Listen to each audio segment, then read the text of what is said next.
Bora falar disso aí, mano. Aperta o play aí. Já tá gravando. Já tá? Já, Mas eu até naquela tá? corte, pô. Tá vermelho ali, pô. Ah, o redorzinho tá vermelho? É? Significa gravando. Meu Deus. Bom saber, né? Eu também não sabia que tava gravando, Tava não. procurando o REC. Putz, velho. Ah, legal então, cara.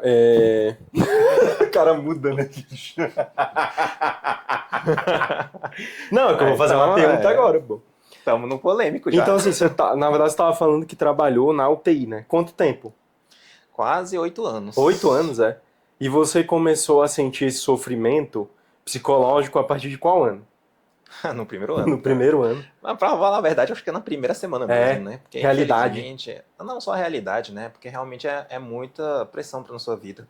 Porque você começa a fazer, literalmente, alguns procedimentos que são de risco de vida mesmo, né? Procedimento invasivo.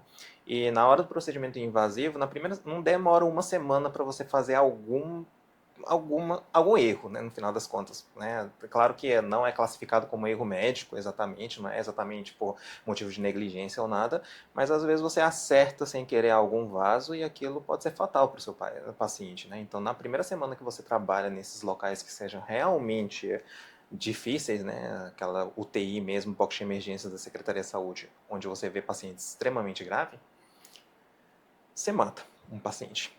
Pelo menos você sente que matou algum paciente, né? E essa sensação de você matar algum paciente, pelo menos morrer na sua mão, né? Enquanto você está fazendo o procedimento, tem uma parada cardíaca e você tem que fazer reanimação cardíaca, não tem como você passar a semana tranquilo, né? Você passa noite e noite achando que você é que matou, né? Inclusive eu pensei realmente em parar de trabalhar como médico. Já cogitei isso várias vezes durante esses 8 anos trabalhando como intensivista, tanto no box de emergência quanto na UTI.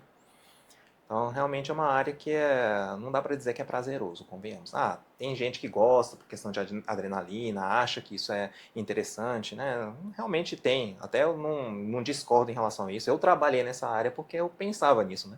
Quando a gente entra na medicina, a gente tem esse ideal, né, de ver até seriado mesmo, né? A gente vê esses negócios de UTI com emergência como sendo uma das coisas mais assim heróicas, bonitas de ver, Uhum. mas não demora muito tempo para você notar que aquilo não é nada de herói. No final das contas, você está literalmente vendo as pessoas morrerem sem poder ajudar de fato, né? Sem poder dar qualidade de vida. As pessoas morrem em algum momento dentro, né? Vai voltar literalmente se não tiver uma pessoa no ambulatório mesmo que dê qualidade de vida, que realmente faça ajuste do tratamento, as pessoas vão voltar dentro do hospital, vai morrer de uma forma muito sofrida. E essa sensação de sofrimento mesmo que baqueia se você, né, não tem assim como explicar isso. É só a pessoa que realmente passa por isso para poder sentir, né, essa sensação bem ruim mesmo de você inútil, culpabilidade, né? Tanto inutilidade, culpabilidade, é uma constante.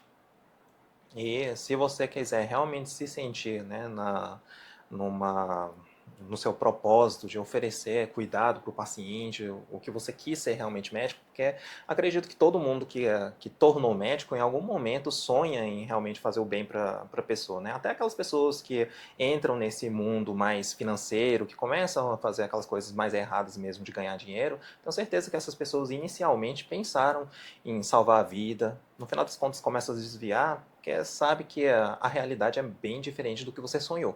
E começa a ficar desiludido. E né, o pronto-socorro e a UTI são realmente uma realidade de desilusão. Não tem como dizer que é diferente disso. Isso você fala mais no setor público, mais No no privado privado? é um pouquinho diferente, mas no final das contas também não vai ser tão diferente assim, porque a cultura, infelizmente brasileira, é de você ir para o pronto-socorro. Não é para você se cuidar no ambulatório, né? Até mesmo porque também é uma cultura de especialista. E essa cultura de especialista, onde você vai para vários especialistas, né? Vários especialistas diferentes, e cada um trata somente do seu órgão, não tem como você conseguir combinar elas, fazer uma forma integral de harmonia. Acaba que um medicamento vai atrapalhar no tratamento do outro colega, né, da outra especialidade, e os pacientes vão vir na emergência por causa disso. A gente sabe que dentro da internação dos idosos, né, considerando só os idosos que realmente tem vários especialistas cuidando do mesmo paciente, quase a metade é por causa do próprio tratamento que os pacientes internam. Infelizmente não tem esse cuidado verdadeiro, né, dos pacientes para oferecerem uma qualidade de vida. Cada um pensa só em si mesmo. Infelizmente a gente começa a tratar só o coração e não pensa em oferecer a saúde para o paciente, né? Literalmente você está na medicina de tratar a doença. Ah, eu tenho um problema no coração, né? Tem a doença do coração, tem a aterosclerose, tem aí entupimento de gordura do coração. Aí você começa a oferecer só o tratamento para desentupir o coração, de você limpar o coração, oferecer colesterol baixo, mas no final das contas não está pensando na saúde. Vai que esse colesterol é importante para você ter hormônio, para você ter força, para você conseguir ter vigor, para você conseguir viver. Às vezes é bom você saber de toda parte você poder fazer esse equilíbrio. E esse equilíbrio quem faz teoricamente é um médico geral, que pode ser clínico, pode ser médico da família, pode ser geriatra, qualquer área que seja realmente geral, que vê o todo do paciente, deveria ser o médico assistente. Quando a gente fala médico assistente, é aquele médico que de fato cuida do paciente. No Brasil, a gente não tem médico assistente, né? A grande verdade é isso, só tem médico parecerista. O que seria a diferença do médico assistente com o parecerista? O médico assistente é aquele médico que de fato cuida da saúde do paciente. O médico parecerista, de fato, é aquele especialista que vai dar opinião em relação àquele órgão, aquele problema em específico que o paciente tem. Então, deveria ter um médico assistente e vários médicos pareceristas. Aí a gente pede, de fato, parecer, né, a opinião desses especialistas para poder pensar melhor no seu paciente, mas quem deveria dar o martelo final mesmo, né, dar aquele julgamento de qual é o medicamento, qual é o tratamento mais importante, né, o que a gente vai priorizar, dar a escala de prioridade, deveria ser o médico geral, ou o médico da família, clínica médica, ou geriatra. Não é essa a realidade que tem no Brasil. Aqui no Brasil só tem médicos pareceristas e nenhum médico assistente mesmo do paciente, e acaba que o paciente vai morrendo nesse meio caminho. Não tem cultura, né? De ter um Não tem essa médico cultura. assistente, né? Ninguém quer um clínico geral para atender no ambulatório, né, de você fazer um acompanhamento. O clínico geral hoje é só médico do pronto-socorro. Dificilmente alguém vai fazer um acompanhamento com generalista, ainda mais jovem, né? Até os idosos hoje em dia começaram a ter essa cultura de geriatra, porque o geriatra, no final das contas, eles acham que é especialista, né? Porque essa palavra especialista acho que é bonito demais para a população, né? Deve ser isso. Deve Todo ser. mundo só quer ir O para um senso especialista. comum. É. Né? Então, como que o geriatra tem esse status de ser um especialista, acaba que o povo vai. Mas no final das contas, um geriatra é um generalista. Né? Ele é a pessoa que vai ser um médico assistente que consiga ver como um todo do paciente. E graças a Deus hoje está tendo essa cultura de ir para o geriatra, né? Cada vez mais. Mas mesmo assim é muito escasso o meio geriátrico. Né? Tem poucos profissionais que de fato formaram na geriatria e que estão atuando como geriatra. Ou pelo menos seriamente como geriatra. Né?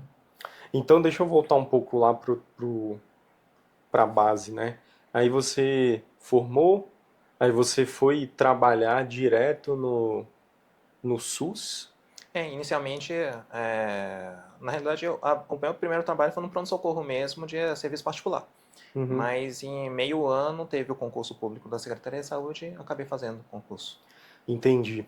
E aí você passou esses teus 8 anos lá, e eu acredito que você começou a vivenciar uma realidade, que é o que você estava falando, que você não estava satisfeito com ela, né? Pelas condições do trabalho e tudo. E aí isso despertou o teu interesse para você visualizar outras áreas. Então, por exemplo, hoje você dá aula, né? Você tem a tua própria escola de geriatria. Será que isso te ajudou Ah, com a... certeza. É, Quando a gente sofre, a gente muda, né? A gente cresce. A grande verdade é isso. De fato, se eu não tivesse passado por tudo aquilo que eu passei, eu não sou o que eu sou hoje, né? Até mesmo em relação ao conhecimento, né? Quando a gente passa para os pacientes graves, que a gente realmente começa a estudar como as pessoas conseguem fazer com que as pessoas não chegam naquela situação. Então acaba que você começa a aprofundar muito mais nos estudos, né? A gente não fica somente quando a gente percebe o quanto que o nosso trabalho é valioso e as pessoas morrem se a gente não trabalhar de uma forma correta. né? Se você trabalhando naquela ponta onde todo mundo morre, você começa realmente a estudar mais profundamente. Eu mesmo não aprofundava tanto o conhecimento inicialmente, né? Quando eu estava somente na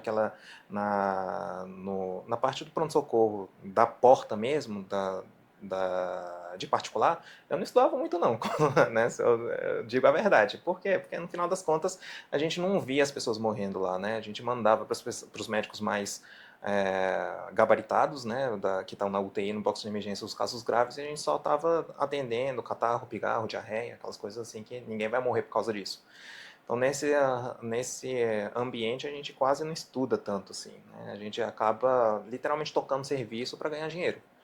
Depois que você começa a realmente elevar o seu nível de conhecimento, ir para vendo os pacientes graves, que a gente realmente vê o quanto que é importante a gente estudar, cai a ficha, né, literalmente, você começa a estudar profundamente a farmacologia, que a gente só começa a aprofundar isso mesmo quando a gente vê quanto que as drogas matam as pessoas. A diferença de droga com remédio é só a dose e o tempo que você oferece o medicamento.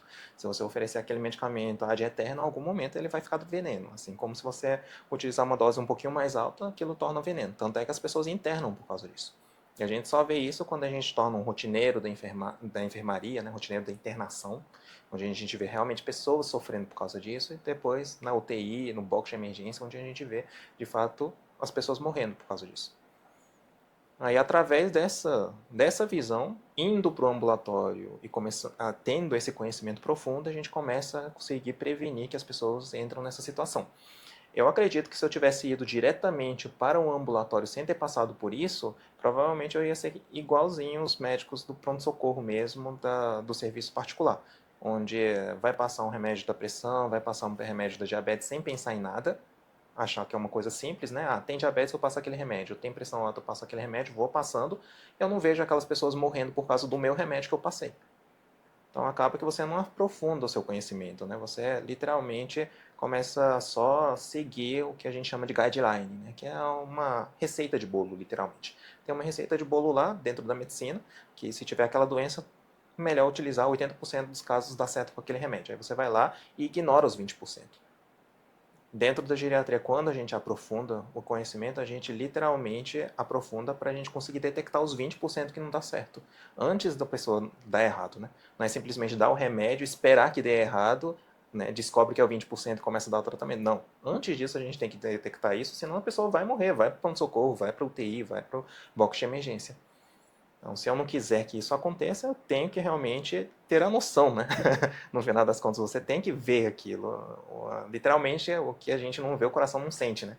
Então, o fato de eu ter passado 8 anos vendo, de fato, me fez despertar. Então, claro que tem pessoas que não precisam passar por isso, eu espero que tenha, né? Eu espero que a pessoa que vão escutar essa nossa conversa aqui, né, aprenda com os meus erros. A grande verdade é isso. Eu passei por isso para conseguir aprender isso, mas pessoas sábias mesmo, esperam que aprendam isso, né, nem precisando de ir para o UTI, nem precisando de ir para o box de emergência, já no ambulatório, estudar de fato, real mesmo, né, estudar para valer, literalmente. Quando eu estava lá na faculdade, eu não lia o que eu leio, né, hoje. Cara, depois de passar por tudo isso, eu tenho o hábito mesmo de ler artigos científicos, né? Se eu ler 5 artigos científicos por dia, acho pouco. Tem dias assim que eu leio 50 artigos científicos, cada um com 10 páginas, é 500 páginas ao dia. Não é pouca coisa que a gente lê. Né? Mas por que eu leio isso? Agora eu Porque... entendi o teu apelido. A enciclopédia. Mas por que eu leio isso? Porque eu sei que se eu não ler isso, eu vou matar alguém. Pelo menos eu sinto isso, né? A minha sensação é isso. Se eu não ler isso, eu vou matar alguém. Aí tá. Eu vou começar a ler 500 páginas e como que vai ser em relação à minha vida particular, né? Aí eu comecei a não ter vida, até mesmo por causa de plantões, trabalhos e leituras. Quando você falou isso, eu pensei, pô, eu acho que ele lê muito rápido. Exato. Eu falei, pô, esse bicho, Aí ele aprendeu a leitura comecei... dinâmica. Exato. Comecei a estudar a leitura dinâmica, comecei a estudar outras partes para a gente conseguir ter a vida. Então também é muito difícil a gente conseguir fazer essa conciliação de ter a vida e ter né, o estudo, ter o trabalho, porque no final das contas a gente tem que conciliar conciliar um bocado de coisa. É filho, é esposa, é trabalho, é É o estudo, né, paciente, né? paciente. Então, tudo isso para você conseguir conciliar é você saber utilizar o tempo de uma forma melhor possível. E até eu conseguir chegar no que eu sou hoje para conseguir conciliar isso tudo, rapaz, foi muito problema de saúde, né? Como eu disse aí antes, eu cheguei a travar minha coluna, ficar obeso mesmo, né? Entrar na faixa de obesidade. Todos esses tipos de problemas eu já tive, né? Cheguei a ter depressão, queria parar de ser médico. Então, realmente, a gente passa por tudo isso até a gente aprender a lidar, né? Eu acho que a maioria das pessoas precisam de passar por isso para conseguir aprender, mas acredito que tem pessoas mesmo que são sábias que consigam chegar aí e, assim, espero, né, que aprendam comigo, aprendam com as outras pessoas que erram para você não passar por tudo isso. Eu não recomendo para ninguém, né, eu passar a vida que eu passei nesses aspectos. Então, eu quero ajudar as pessoas a chegarem nesse ponto sem passar por o que eu passei. Uhum. Legal você falar isso da depressão, né? E porque geralmente o médico a gente enxerga ele como uma figura que, ou pelo menos a gente não para pensar que ele Não também adoece, né? ele Acho não que as pessoas acham adoece, que não né? adoece mesmo, não. E às vezes o próprio médico ele já é uma pessoa assim que tende a olhar muito pro outro, né? A Mas, assim, cuidar, né? a grande verdade é que, estatisticamente, os médicos falecem mais cedo, né? É, Justamente porque não cuidam da própria saúde. a maioria não cuida, né? A maioria não cuida e é Infelizmente. um trabalho extremamente difícil, né? Que a pessoa precisa estar preparada em quase todas as áreas dela, né? Na E vida a dela. grande verdade é que a gente começa a pensar que a gente é Deus, né? Só pode. Porque para trabalhar 120 horas semanais é pensar que você é onipresente, onipotente, né? Não tem como dizer outra coisa. Eu acho que eu fui realmente extremamente soberbo nesse aspecto. Eu achava que eu tinha a melhor inteligência do mundo, que eu conseguia fazer tudo ao mesmo tempo. E a gente descobre que a gente é humano mesmo. É, tem que fazer outras coisas também, né? Porque essas É a outras coisas, loucura. elas ajudam, né? A você fazer melhor o que você tá se dedicando mais horas e tal, né? É que Sim, nem, por exemplo, treino de musculação, né? O descanso faz parte do treino, né? faz. Porque a Descanso faz parte do recuperação, né? treino. Então acho que tem muito a ver com isso também. Mas é legal você falar disso porque a gente também não vê muito médico nessa posição, né? Pá, tive uma depressão, né? Travei a coluna, fiquei obeso, né? Você acha que isso aí foi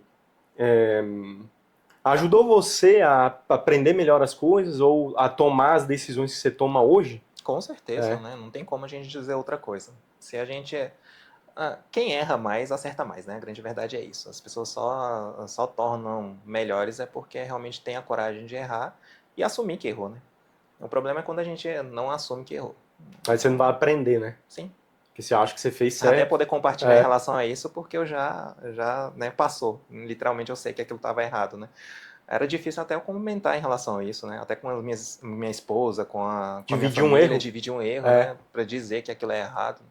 As pessoas falavam, ó, você está trabalhando demais, dá um stop. Aí a gente fala, aqui trabalha demais, todo mundo faz isso. E, de fato, né? Na medicina todo mundo faz essa na loucura. medicina a maioria faz, É loucura, mas a maioria faz e a gente acredita nisso, né? Que o correto é isso, de você ser sacerdote, fazer o sacerdócio, é, morrer literalmente para os outros, né?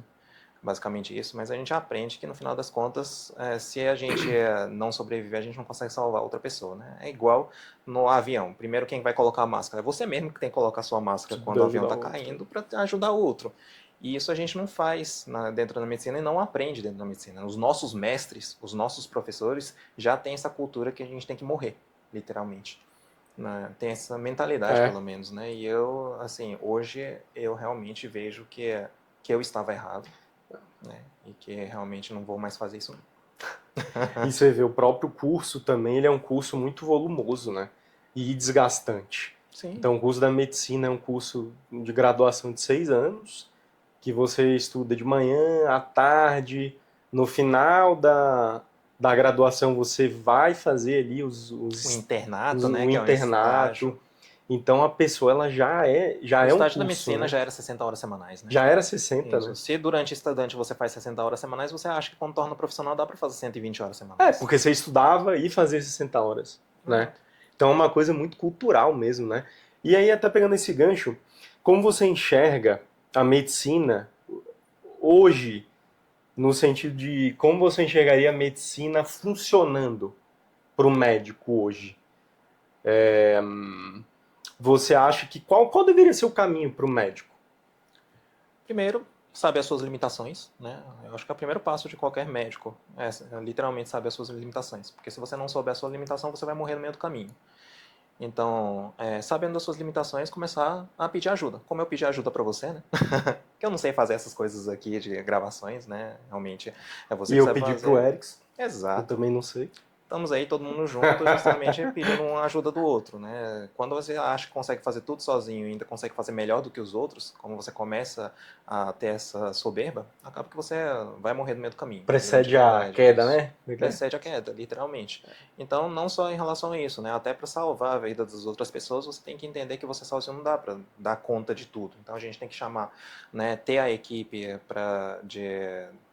pelo menos conhecer gente que são boas na área da fisioterapia, na área da fonoaudiologia, na área da Legal. enfermagem, conhecer colegas que têm a sua capacidade, né? Às vezes pode até ser da mesma área, pode ser geriatras também, você conhecer amigos da geriatria, mas sei lá, né? Quando você está tendo doença, quando você caiu por motivo de gripe, que seja, né? Tá aí passando mal, por que não você chamar o seu colega, ó, amigo, eu não estou conseguindo ir hoje, será que você pode dar conta do meu paciente fulano de tal, que está passando por uma situação? Porque a grande verdade é que hoje o médico acha que tudo é dele mesmo, né? É meu paciente, aí algum paciente está passando mal, por mais que você esteja com pneumonia, ou seja o que for, você vai lá para atender o seu paciente, você mesmo morrendo, tentando socorrer, aí dá erro médico. Vai lá e aplica adrenalina na veia dos outros e morre, né? Isso acontece, a gente sabe que isso acontece, né? Tem um bocado aí de erro médico aparecendo aí na mídia, infelizmente, por causa que exaustão, gente. Não tem como. Você vai errar se você estiver em exaustão. Se você não souber os seus limites, né? Realmente, é delegar, literalmente. Foi pensando nisso, em ajudar as outras pessoas, ajudar os colegas que você fez, o grupo do Maru Atualiza? Sim, a grande verdade é isso, né? Eu não quero ser sozinho, trabalhando sozinho, não. Os meus alunos vão ter que atender os meus pacientes, né? Não só os meus pacientes, eu falo meus pacientes, mas paciente não é de ninguém, né? A grande verdade é isso, é ajudar as pessoas mesmo. Quanto mais você difunde o conhecimento, você consegue ajudar mais gente. Isso não tem como dizer outra coisa. Então, ter colegas que possam ajudar, né, oferecer esse conhecimento, tenho certeza que vai diminuir muito as internações dos idosos e pelo menos oferecer melhor qualidade de vida, né? Os últimos momentos da vida, eu quero ter os meus últimos momentos de vida com felicidade, viajando e, se Deus quiser, morrer na cama dormindo, né? E eu quero isso para todos os meus pacientes, e não só todos os meus pacientes, mas os pacientes dos meus alunos, para os pacientes de todos os meus colegas. Aqui a gente tem que trabalhar em grupo mesmo. E em relação a trabalhar em grupo em todos os aspectos, né? Não só dentro da geriatria, mas fora da geriatria mesmo, até, como eu disse, né? Equipe multi, fisioterapeuta, fonoaudiologia, equipe da gravação, equipe né? Então, da clínica, da administração, né? Você ter justamente patrocínios, gente que te patrocina. Se você achar, não, o médico só precisa de atender o paciente, não precisa de patrocínio nenhum, todos os seus pacientes vão morrer, eu te garanto, em relação a isso, né?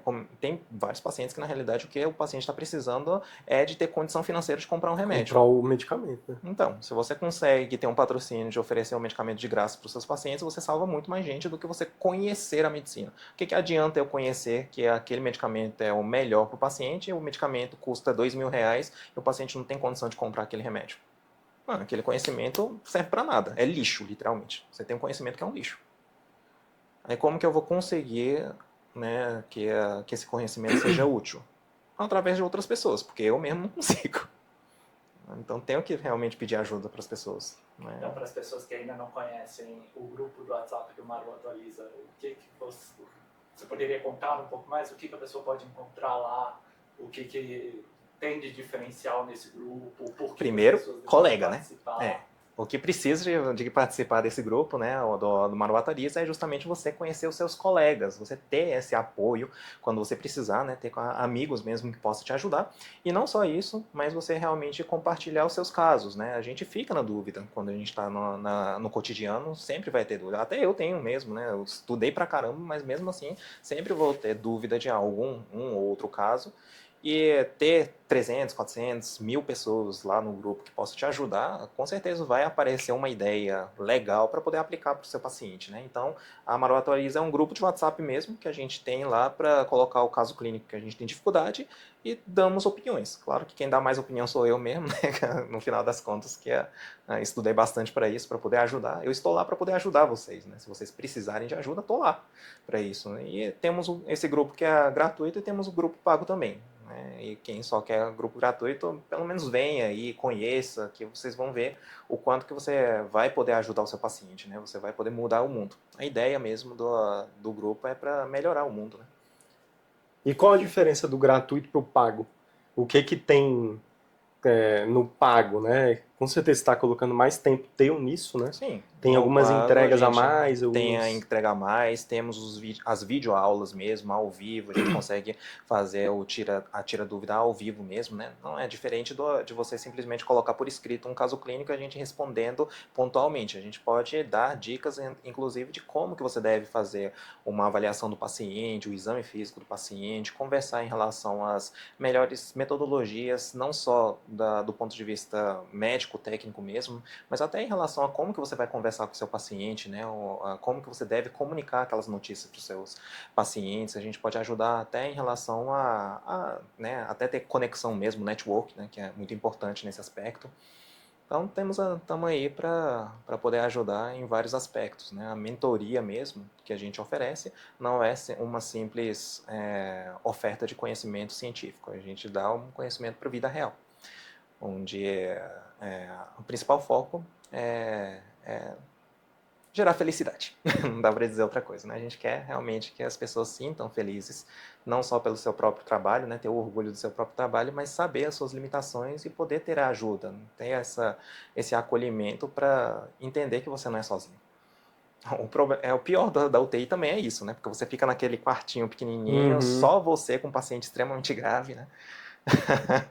Aquela sensação de que você está sozinho e qualquer erro é toda a tua culpa, né, que vai morrer e a culpa vai ser sua, é triste demais, né? E Uhum. aqui a gente quer realmente servir de apoio para poder dissipar essa culpa, né? Para a gente poder falar que ô, irmão, né, estamos junto. Estamos aí para poder ajudar. Legal. Você falou agora mais cedo, doutor, que quando você estava lá no SUS atendendo o pessoal, você via muita gente com um cronogramazinho, com a tabelinha ali do remédio. Tem essa doença, aplica esse remédio. Foi isso que te motivou a fazer o curso de farmacologia na geriatria? Exato, né, com certeza. Em relação à farmacologia na geriatria, né, a gente inclusive oferece como que a gente deve pensar para quebrar o protocolo, né, dentro dos guidelines comuns. Porque no final das contas, quando a gente deixa somente guiar pelo protocolo, a gente vai acertar em 80% dos casos, mas vai ter 20% que você vai errar, né? E para a gente conseguir detectar isso, a gente tem que ter o conhecimento de farmacologia muito aprofundado. Porque dentro da farmacologia, a gente consegue visualizar que aquele medicamento vai servir para outras doenças, né? Então, tem um medicamento, por exemplo, que serve que inicialmente foi produzido para pressão, mas o mesmo medicamento alivia a tensão, alivia a ansiedade do paciente, assim como o mesmo medicamento melhora em relação ao tremor, para não deixar ficar caindo a xícara, né? Então, a gente tem vários medicamentos que é chamado de tratamento off-label, que é o que não está escrito na bula, o tratamento que não está escrito na bula. Na farmacologia, a gente está focado justamente em oferecer essas informações que não estão escritas na bula, né? E que são informações de artigos científicos para a gente associar os medicamentos da melhor forma. Então, do que você ficar utilizando 20 medicamentos, um para cada motivo, a gente pode encontrar, através da farmacologia, um medicamento que poderia fazer o efeito dos 20 medicamentos, né, com o menor efeito adverso possível. Porque se você tiver 20 medicamentos, são 20 efeitos adversos. Se é um medicamento, é só um efeito adverso para 20 funcionalidades. É Tem isso que a como gente dar um quer. exemplo? Um exemplo assim, que você lembra de um paciente Sim. que... Por exemplo, né, A espironolactona é um dos medicamentos que a gente utiliza para pressão, simplesmente, e para insuficiência cardíaca congestiva, que é uma pessoa que tem fraqueza no coração e por causa disso fica muito inchado, começa a ter falta de ar por causa que acumula água até no pulmão. A espironolactona melhora em relação a esses inchaços, melhora a pressão do paciente, tá? E ela bloqueia os hormônios masculinos. E por bloquear os hormônios masculinos, começa a ter cabelo e começa a melhorar a acne. Então, melhora até em relação à parte depressiva do paciente, porque melhora a estética do paciente. Então, tem pessoas, por exemplo, que ficam extremamente depressivos pela estética do cabelo caindo, né? Até mesmo que tem vários medicamentos que, no final das contas, caem o cabelo. Né? Não só quimioterapia, mas até medicamentos hipertensivos, antihipertensivos, né? Fazem com que o cabelo caia. Aí vem um paciente toda triste, né, que não está cuidando da sua estética, não está cuidando da sua saúde, né? As pessoas que não cuidam da sua estética também acabam não cuidando da sua saúde, no final das contas. Aí você dá esse pontapé para o paciente, às vezes o paciente ergue literalmente, e a gente consegue até retirar o antidepressivo. Estava utilizando o antidepressivo por causa que o cabelo está caindo. Por que não trata o seu cabelo, né? Esteticamente fica melhor, para tirar a raiz do motivo da sua depressão e fica tudo bem, né, no final das contas. Então a gente consegue tirar antidepressivo do paciente, a gente consegue tirar o diurético do paciente, a gente consegue retirar os medicamentos antihipertensivos e ficar somente em um medicamento. Propanolol também é outra, né, que melhora do ponto de vista da ansiedade. Tem gente que toma propanolol para ter vídeo, né?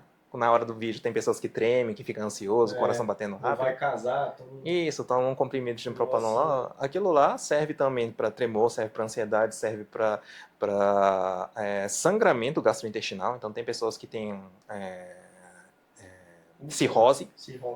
Isso, o fígado não está funcionando muito bem, aí começa a sangrar pelo trato gastrointestinal. Quando oferece propanolol, ela diminui o risco de você ter sangramento gastrointestinal.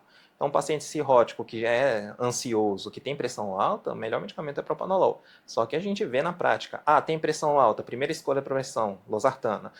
Tem sangramento gastrointestinal, primeira escolha para tratamento de sangramento gastrointestinal. Aí utiliza um medicamento para estancar o sangramento, o Transamin, por exemplo, né? Aí começa a utilizar o guideline, primeira escolha de cada um das sintomatologias, utiliza 20 medicamentos por causa disso. Você poderia estudar profundamente, né? Tudo bem, o propanolol é terceira linha de tratamento para ansiedade, quarta linha de tratamento para ansiedade, mas por que não utilizar a quarta linha de tratamento para ansiedade, já que você tem outras doenças também que o propanolol atinge, entende?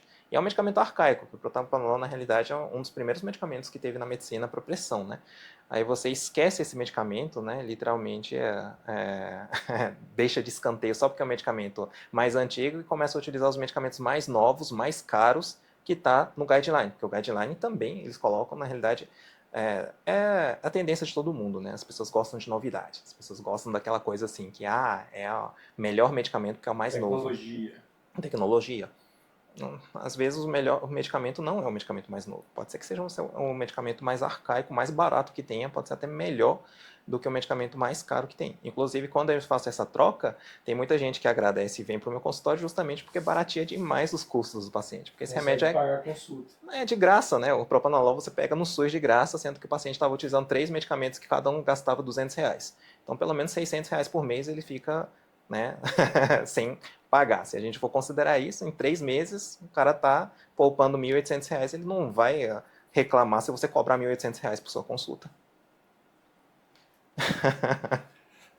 Eu vejo também que pra gente, assim, pra população em geral, que não é médica, a gente vê quando os médicos passam remédio pra gente que, tipo, falam, você vai tomar esse remédio o resto da sua vida. Aí a gente chega num especialista que estuda, que se dedica a isso, e ele receita retirar remédios. Isso é um pouco assustador pra gente. E eu vejo no grupo do Maru Atualiza que também é um pouco assustador para o médico retirar a medicação. Sim. Né? Então, o que você pode me dizer sobre essa questão de muitos remédios? Aí é o contrário, né? Tem pessoas que são soberbos e tem pessoas que são humildes demais. Então, no final das contas, tem muita gente que fica com medo porque não quer contrariar os outros colegas. Fica com medo de realmente ser retaliado pelos outros colegas, né? Porque, no final das contas, é cultura também médica de falar meu paciente. Não existe meu paciente. O paciente é o paciente mesmo, né? A saúde é dela e a gente está lá como consultor. Tanto é que a gente faz consulta para consultar, né? Dar opinião para a pessoa, para que a pessoa possa escolher melhor metodologias de saúde para melhorar a saúde do próprio paciente. Não é meu paciente, eu não mando o paciente tomar um remédio, não. Eu dou, né, opinião, eu falo, né, o porquê que eu estou pensando daquele jeito, mas no final das contas, quando a gente senta e explica para o paciente, os pacientes entendem. Né? A grande verdade é isso. O grande mal do mundo é a falta de tempo. As pessoas simplesmente não explicam tudo que a gente conhece, né? Simplesmente falam, olha, é assim, você vai tomar desse jeito e ponto final. No mundo da internet, no mundo de tantos conhecimentos gratuitos que a gente tem aí, a pessoa vai entrar na internet, vai escutar um bocado de opinião e alguma delas com certeza vai ser contra, né? Se você tem 1000 opiniões, evidentemente alguma opinião vai ser contra ti, e a pessoa que já está encucado porque o médico não te deu a devida atenção, não quis nem explicar, vai de acordo com esse que fala contra esse médico, né? Porque já está com raiva daquele médico. Então, o mais importante é você conversar, né? A palavra tem poder, literalmente. O princípio é o verbo. Se você não falar, né, você não vai conseguir tratar. Aliás, existe uma área da ciência que basicamente o tratamento é só conversar, que é a psicólogo, né? Então, se você não souber conversar, você já está perdendo esse instrumento maravilhoso de você curar uma pessoa. E no final das contas é você conversar, é você demonstrar por A mais B o porquê que você está achando isso. E assim, a medicina não é uma ciência exata, né? Não é porque você acha que aquilo e de fato é 100% aquilo. Mas você consegue chegar muito perto disso, né? Muito perto de 100% de acerto. E você pode demonstrar isso, né? Com A mais B, que de fato, né? O porquê que você pensou daquele jeito, porquê que você pensou naquele medicamento arcaico, né? Se você demonstrar que realmente ela atua em todos os seus problemas, claro que você tem que utilizar aquele medicamento, em vez de utilizar 20 medicamentos de primeira opção. Né? E para isso a gente tem que saber retirar o medicamento dos outros. Né? Então não só você ser humilde a ponto de você reconhecer que tem pessoas que conhecem mais do que você, mas também você tem que reconhecer que aquelas outras pessoas muitas vezes não conhecem o que você sabe. Né? Não teve aquela orientação do conhecimento que você sabe. Você tem que ter também você tem que criar essa coragem, literalmente, né? Você tem que criar essa sua sabedoria, literalmente, né? E conversar com os colegas, né? Até conversar com o próprio paciente. Como eu disse, esses pacientes vão ficar pingando em vários especialistas. Também é coragem você virar para o paciente e falar, olha, fica só comigo. Porque isso vai atrapalhar você ficar pingando. Porque esses são pareceristas. Eu vou precisar de parecerista? Com certeza, gente. Eu não sou Deus para conseguir saber de tudo. Mas é quando tem algum problema em específico. A pessoa teve algum problema cardiológico muito grave, claro que eu vou pedir um acompanhamento conjunto com o cardiologista e fazer o trabalho junto com o cardiologista. Mesma coisa com o neurologista, com outras especialidades. Mas eu não vou ficar pedindo para ter 10 especialistas e eu. Isso não existe. A gente foca em alguma coisa e pede ajuda de um especialista que vale a pena focar, né? Porque todo remédio a gente tira a saúde de um local para colocar em outro. Então, esse local que a gente está colocando saúde tem que ser a saúde mais comprometida e os outros locais têm que ter saúde menos comprometida para a gente conseguir transferir. Né? Eu vi também, eu participo do seu grupo do Maru Atualiza, eu vi também que lá você passa alguns desafios, digamos assim, que é para as pessoas interagirem, para que elas pensem. Você não dá a resposta pronta para eles, vocês fazem com que o médico pense. E principalmente nessa parte de remédios, eu vejo que é uma grande dúvida que eles têm em cima dessa parte de farmacologia. E você acha que essa dúvida vem por quê? Essa insegurança toda em passar o remédio, em trocar o remédio, em retirar o remédio, ela vem de onde? Ela surge de onde? Primeiro que o nosso curso de farmacologia dentro da medicina é muito falha. Porque quando a gente tem um curso de farmacologia, normalmente quem ministra o curso de farmacologia é um farmacêutico. E o farmacêutico está muito mais focado em como produzir o medicamento do que você saber em relação às interações medicamentosas, o uso fora da bula. Cara, não tem como você, né, pesquisar coisas fora da bula se você está ensinando alguma coisa dentro da farmacologia. Né? Aqui na geriatria a gente faz isso porque é o intuito nosso mesmo, né, de oferecer os medicamentos de uma forma mais integral, utilizar só um medicamento para atingir em todos, pelo menos o máximo possível de a gente atingir. No curso de farmacologia usual de qualquer faculdade, a ideia é justamente você oferecer o curso de farmacologia e quem contrata os professores são administradores que não sabem a necessidade verdadeira de um médico no local, né? Convenhamos, gente, né? As pessoas que estão lá, né, o diretor da escola não é um médico que passou por tudo o que eu estou passando, o que eu já passei. Então, o meu curso de farmacologia é justamente voltado para médico, né? Então, é um curso feito de médico para médico, vendo todas as dificuldades que a gente teve na vida e focando naquilo que de fato é útil para a prática. Não é produzir remédio, porque eu não vou produzir remédio, eu não sou farmacêutico e existe farmacêutico para isso, né? Eu não sei fazer isso, o farmacêutico vai fazer isso. Agora, o médico precisa saber de efeito colateral, interações medicamentosas, o efeito verdadeiro do medicamento, a primeira linha de tratamento, né, o motivo que o medicamento foi criado e os efeitos, outros efeitos benéficos que não foi exatamente o motivo que foi criado, mas que tem. Todos esses conhecimentos no curso de farmacologia tradicional não é oferecido, infelizmente. No máximo é oferecido o para que foi feito. Isso é oferecido, né? Que é justamente o que está escrito no guideline. Mas do restante vai falar sobre estrutura química, vai falar sobre como que produz o medicamento, a história do remédio. Gente, isso não vai funcionar para a prática. É extremamente teórico e não vai funcionar. Então, o curso de farmacologia que eu abri é justamente para ser um curso de farmacologia prático. É o que a gente precisa saber. O tempo de meia-vida, o quanto tempo que aquele medicamento dura, quando começa a fazer efeito dentro do corpo. Essas coisas assim a gente até aprende no curso de farmacologia, mas a gente não sabia, por exemplo, para que a gente tinha esse conhecimento, né? A gente fala bastante em relação ao medicamento para dormir. Tem medicamento que é para dormir, que você toma e imediatamente faz efeito para dormir. Tem outros que você toma só depois de 4 horas que faz efeito para dormir, né? E a gente não sabia que o tempo de ação servia para isso. A gente estuda, na prova a gente vai lá, marca um X, né, que é esse medicamento começa a fazer efeito em 4 horas, na realidade o tempo de pico de medicação, né? Eles colocam como sendo o tempo de pico de medicamento em 4 horas, outro, o tempo de pico de medicamento em 15 minutos. A gente vai marcando X para acertar as questões. Mas qual é o significado disso na prática? É justamente se você vai ter que tomar o remédio na hora de deitar ou se você tem que tomar o remédio na hora de janta. A gente não pensa nisso e quando a gente prescreve na receita, você só coloca tomar um comprimido à noite. É isso que acontece. E não vai funcionar para os pacientes, infelizmente, né? Então, acaba que fica desse jeito. E na bula está escrito isso, né? Para tomar um comprimido à noite, porque é medicamento para dormir. Só que a gente não conecta, a gente não tem essa sacada, né? Tem que ter essa sacada de que a gente estudou a farmacologia, era para isso.